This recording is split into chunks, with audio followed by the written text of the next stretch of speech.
Bismillahirrahmanirrahim. Assalamualaikum warahmatullahi wabarakatuh. Perkenalkan, nama saya Asbul Laika Saputra, NPM 2151030166 dari AKSB. Yang terhormat Bapak Dr. Nasruddin MAG.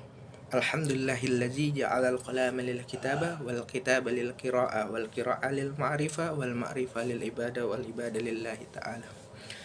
Asyhadu an la ilaha illallah wa asyhadu anna Muhammadar Rasulullah. Amma ba'du.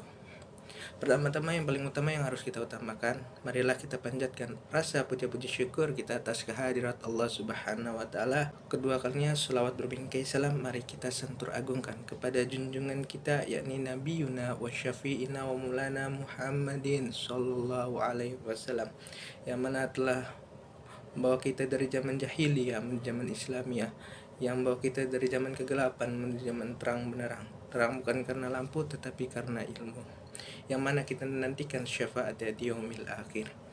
Ketiga kalinya izinkanlah saya menyampaikan sepatah dua kata pidato yang berjudul rangka menghadapi ekonomi semakin kompleks. Seperti yang kita ketahui bersama, di tengah ketidakpastian ekonomi global yang harus berubah-ubah, Indonesia juga mengalami dampaknya. Perusahaan kita tidak terkecuali, perubahan ekonomi global berdampak pada kinerja bisnis. Untuk kita harus berusaha meningkatkan kinerja daya saing. Salah satu cara yang dilakukan adalah dengan meningkatkan efisiensi dan efektivitas manajemen ekonomi. Dalam menghadapi persaingan yang semakin ketat, perusahaan harus memperhatikan faktor-faktor berpengaruh pada kinerja bisnis, seperti manajemen keuangan, manajemen operasional, dan manajemen sumber daya manusia. Manajemen keuangan sangat penting untuk memastikan keberlangsungan perusahaan kita. Kita harus memastikan bahwa pengelolaan keuangan dilakukan dengan baik melalui dari pengelolaan kas, arus kas, dan laporan keuangan. Dalam hal ini perusahaan harus menerapkan manajemen keuangan yang baik agar dapat mengelola keuangan dengan efektif dan efisien.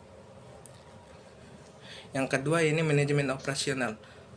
Juga penting untuk meningkatkan kinerja bisnis. Perusahaan harus memastikan bahwa proses operasional berjalan lancar dan efektif. Hal ini dapat dilakukan dengan mengimplementasikan teknologi dan proses bisnis yang inovatif. Yang ketiga, ini manajemen sumber daya manusia. Juga menjadi kunci dan mencapai tujuan perusahaan. Perusahaan harus memiliki karyawan yang berkualitas dan profesional.